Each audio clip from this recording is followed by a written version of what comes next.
Parents of Reddit, what was your worst parenting mistake? Put my son, who was about 8 months old at the time, onto our changing table that is about waist high, and turned around to grab more diapers. Terrible decision. Caught him rolling off the table out of the corner of my eye, but it was too late. He fell 3 feet, landed directly on his face, and did a full scorpion. He's never cried so hard in his life before or after. I held him and just started crying because I felt so guilty hurting him like that. I was far too fearful and now they are fearful. 3-year-old woke up in the middle of the night and came to tell me she had a bad dream. I walked her back to her room and talked to her about her dream. She said she was dreaming there were bugs crawling on the walls and in her bed. I told her that it was just a dream and the bugs only existed in her head. She didn't get back to sleep for a long time after being told she had bugs in her head. Edit for clarity, she's going to be 6 in a few weeks and she was not mentally scarred by this incident. After my daughter spent all her own money on a skateboard, I relayed to her that I was afraid that one of the times she fell off a board she'd get hit by a car. In less than 2 days she didn't try anymore. I don't know if she had a scare or just didn't want me to worry, but I feel like I took one of the most physical hobbies she could have had away from her by projecting my own fear. She doesn't gravitate toward physical activity much now as a young adult. Neither of my parents have Reddit, but they have told me this has been their biggest mistake with me of all time. I was a kid about 14, and I was riding my bike in the front yard. Anyway, I end up falling over onto the ground on my bike while standing up and not moving. Long story short, it feels like I've just been drop kicked in my balls. So I head inside and lay on the couch in pain for a while. Ask my parents to take me to the hospital and they refused.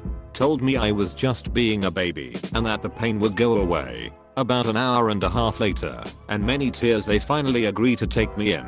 Turns out I had given myself a testicular torsion and the lack of blood to that area of my body meant I was going into emergency surgery. I lost a testicle the same day less than 10 minutes later. Never forgave them for it. Similar scenario, except it was a dislocated finger and my parents waited 2 weeks to take me in. It healed at an almost 45-degree angle. My biological egg donor then had the idea to take me in when I couldn't hold a damn fork correctly. The doctor scheduled me for emergency surgery that night because I would have lost half of my finger if they didn't. Still haven't forgiven them for that, among other things.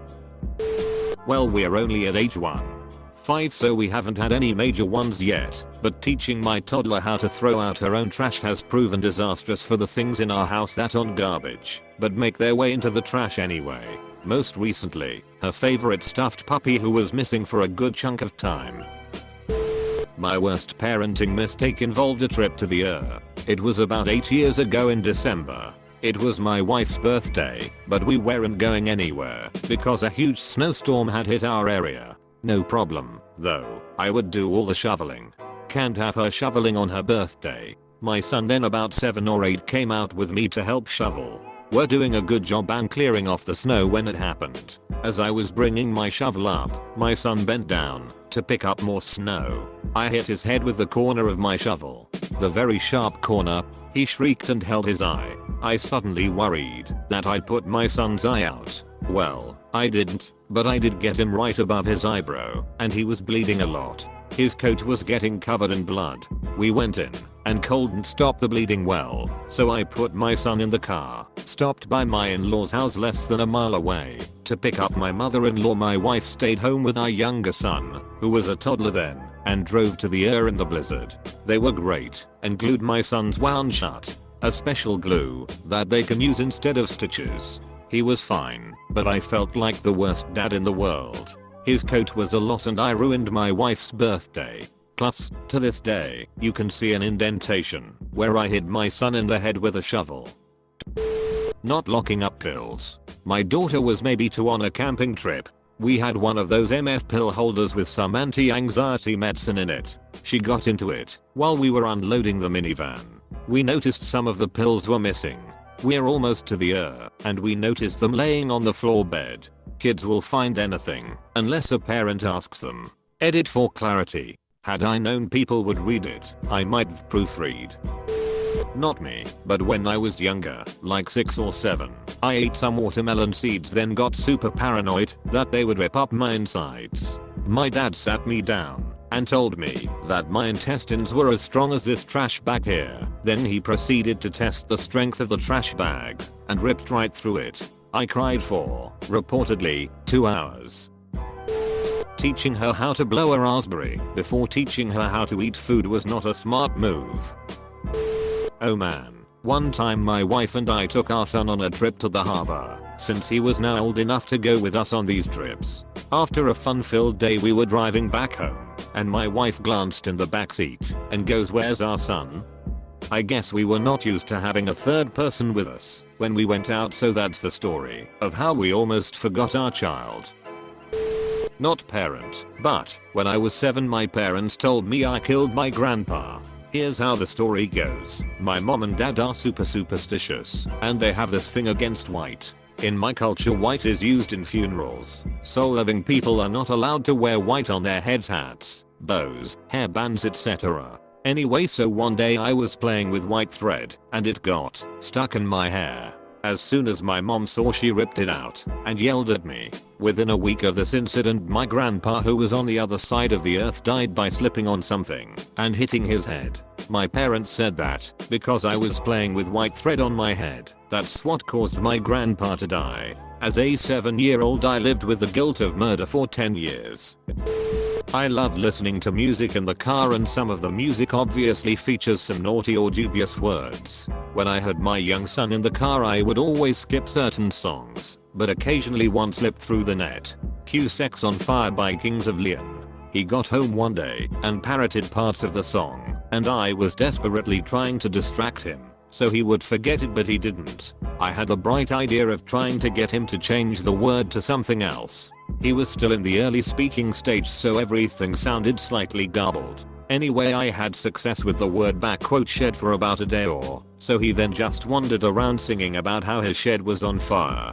Then he forgot and moved on to something else, and my mortal fear of him saying it had chilled subsided. I have not played that song in my car since, and it has been many years. I'll let her hand go in Paris rush hour. She's alive. She's alive. The other day some lady cut me off and then stopped in the middle of the lane to turn left despite there being a turn lane. I yelled, "You fucking asshole." Then I hear this tiny voice come from the back of my car, "What's a freaking asshole?" And that was the day I taught my 2.5y/0 the word freaking and the word asshole. Thinking that 5-year-olds don't put weird shit in their mouth anymore. Mine tried to eat the lens from a baby monitor camera. He bit it, and it shattered. I couldn't find all the pieces and he wasn't sure if he swallowed any. That was a funner trip. He's fine and didn't swallow any. Not getting my son evaluated for his speech earlier. Now has in disabled preschool getting speech twice a week and because he is kinda clumsy. If it helps, I work at an early childhood center and we have quite a few kiddos getting speech services. From 3 to 5 it seems like the brain is a wild west of rearranging neurons. Getting SLP and help now will be such a benefit before your little one goes to kindergarten. You're getting them prepared, and that's a good parent in my book. We have other parents that don't send glasses or hearing aids and wonder why their kid is so far behind despite many conferences. I've got some kids who are near impossible to understand, and others with the motor function of a wet noodle, yet they still learn and excel far better than the kids whose parents take no interest or helicopter the life out of them. My oldest is about to be 5 years old, so I still have time for major mistakes, but right now would be accidentally making my son dependent on me or my wife wiping his, but after a poo. He will do it himself at school, but apparently at home it has to be someone else.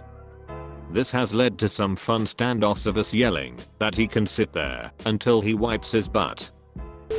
Expecting my first to be potty trained way earlier and way easier than she actually was. It turned me into an unrecognizable monster, to be completely honest. Not the kind of parent I strive to be. It was a complete months-long disaster. Now potty training my second, and it helps so much that I've waited until she was almost 3. My dad has a few answers. When they had my older brother, he was a tiny baby and was lying on my parents' bed. My dad got on the bed, and the baby went flying off the bed and landed on the floor. They claim that's the only time they dropped any of us on our head, or in general. The other answer was having twins. I'm one of those twins.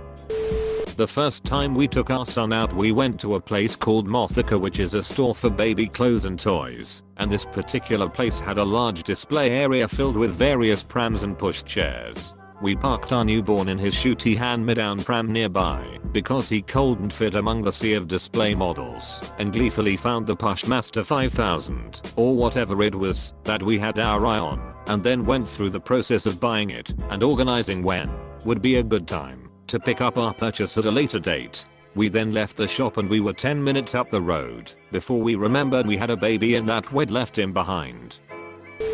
Choosing my first wife to be the mother of my oldest child. She was beautiful and interesting, but she had severe mental health problems that she flat out refused to treat in any way except for large amounts of alcohol and copious piles of Xanax. I tried for a few years to make things work, but after coming home to find that she'd sent the nanny home, gotten trashed and passed out on the kitchen floor while my 2-year-old was totally unsupervised, we packed up and left. She hasn't even bothered staying in touch and is still exactly the same 16 years later.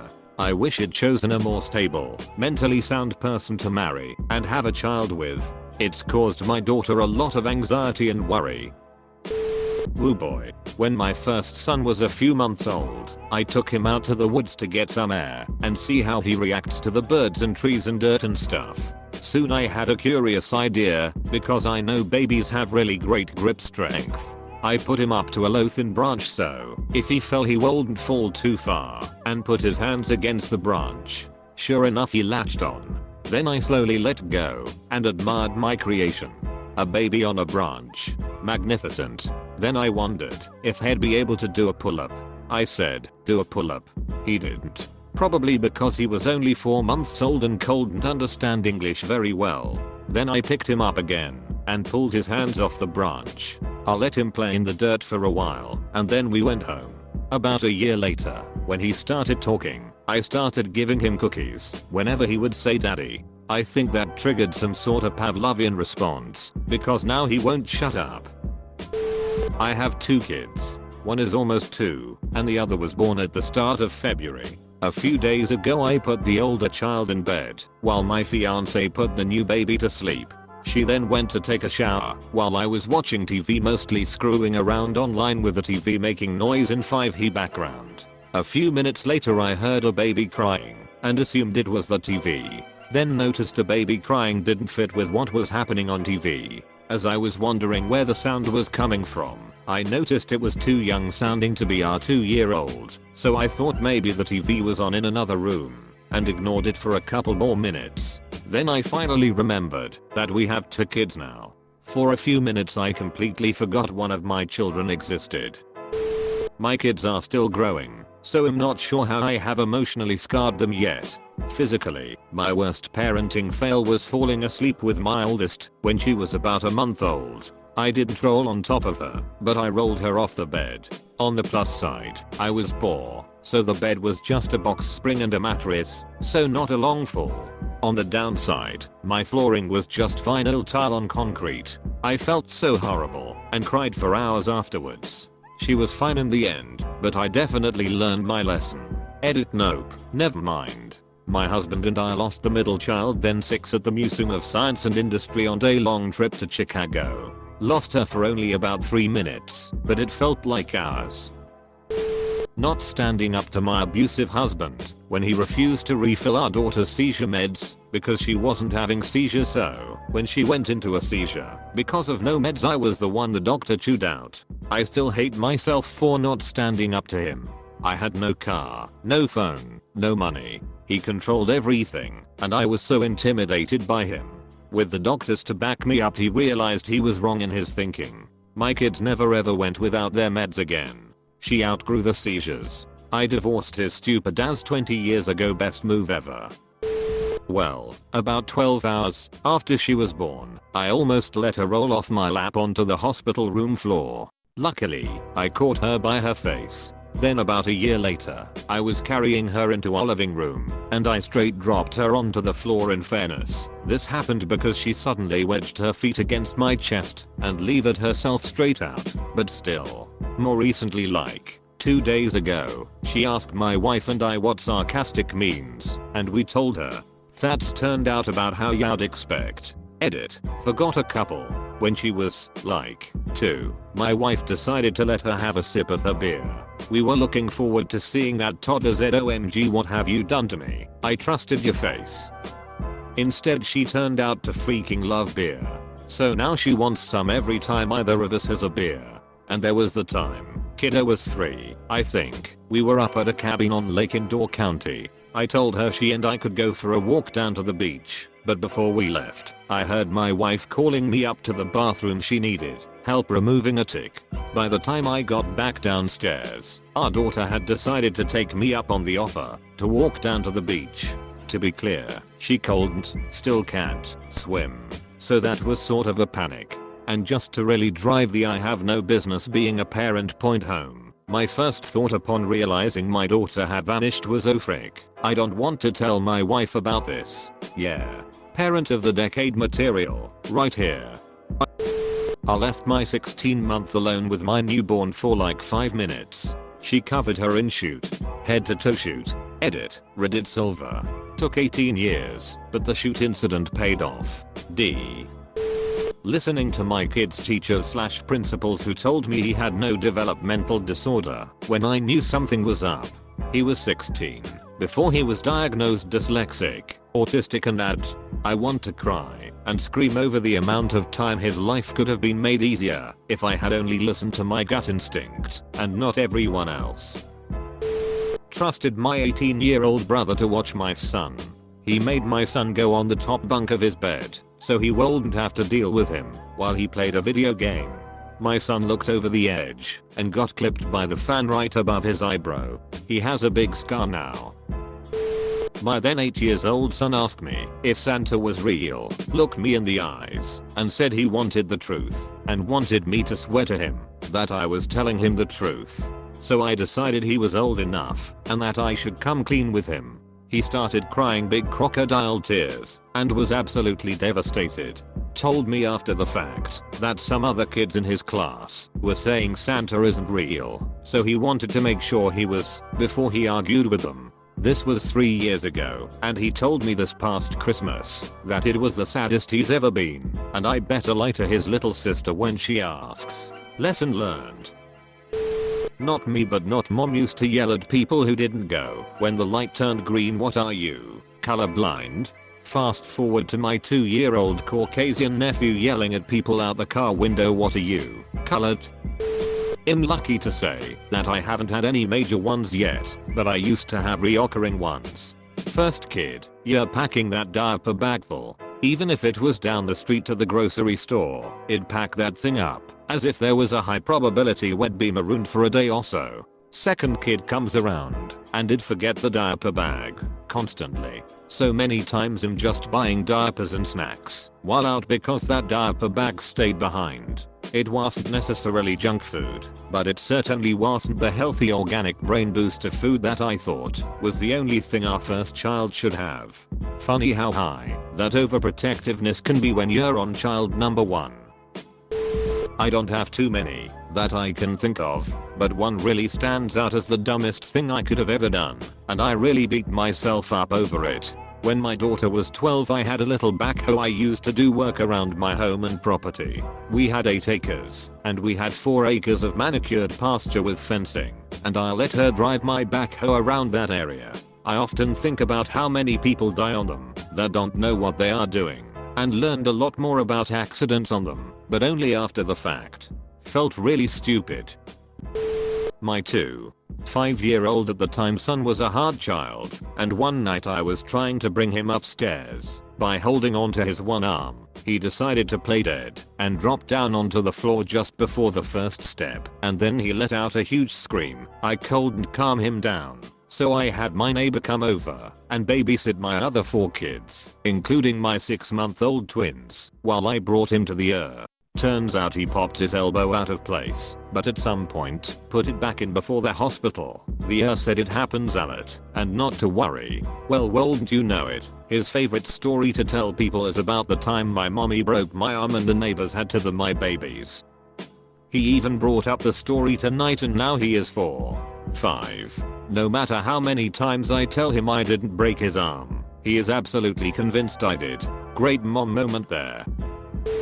So, my immediate family celebrates Christmas, but in a completely secular way. We don't do baby Jesus or Santa Claus, and have expressed to the kids it's just a time to be generous with one another. My youngest started kindergarten and started asking if Santa Claus was real, since a number of their friends believed in Santa. I explained to her that no, Santa wasn't real, but was a myth, based on a street Nicholas who had been a real person. At which point my kid asked me if we could visit Street Nick, and I explained that we couldn't because he has died hundreds of years ago. The next day I got a very upset call from their kindergarten teacher because my kid was running around telling their classmates that Santa Claus was dead. I was bullied in school, so I have made sure my kids can defend themselves and are in fact rather capable in it. Well, when my daughter was in the 6th grade, the gym teacher had a brilliant idea of having kids learn how to dance. And I mean pair dancing. Boys being idiots, my daughter's dance partner thought it a good idea to squeeze my daughter's bum. And I had trained her that if someone touches inappropriately she can do what she can to defend herself. So there she is in the gym class beating up this idiot boy in front of everyone. Good thing Finns are more forgiving about use of force than people in US. But the discussions with school staff were not fun. Edit. The mistake was not teaching self-defense, it was not teaching moderation and situational awareness. In that a bit more moderate use of force would have been better. I did teach my son much more in moderation aspect, but being protective dad I had taught my girl on all or nothing. Which outside of class would have been the right call also in my opinion. For some reason, we thought it was okay to let my 2-year-old boy see The Lion King at an outdoor summer movie night. I guess I didn't remember it well, and didn't think he'd pay attention with everything else going on. He was glued to it. And it's pretty scary and sad. Oddly, his biggest takeaway was when Mufasa said he was disappointed in Simba. If my son now 3 knows he's done something bad, he immediately tells me you're not disappointed. You're Dada. You're not Mufasa. I picked up my 25-year-old daughter upside down, which I had done before, and my daughter always giggles with enjoyment. But this time I was a bit too careless and didn't support her back well enough. She swung her legs down towards the floor. Her back cracked super loud, and I could feel the joints pop. Fortunately, she was okay, but the look of terror on her face made me feel super guilty. But then she started to cry. When my wife asked what was wrong, I said UHH. I think I broke the baby, but she's still running around, so no long-term damage hopefully.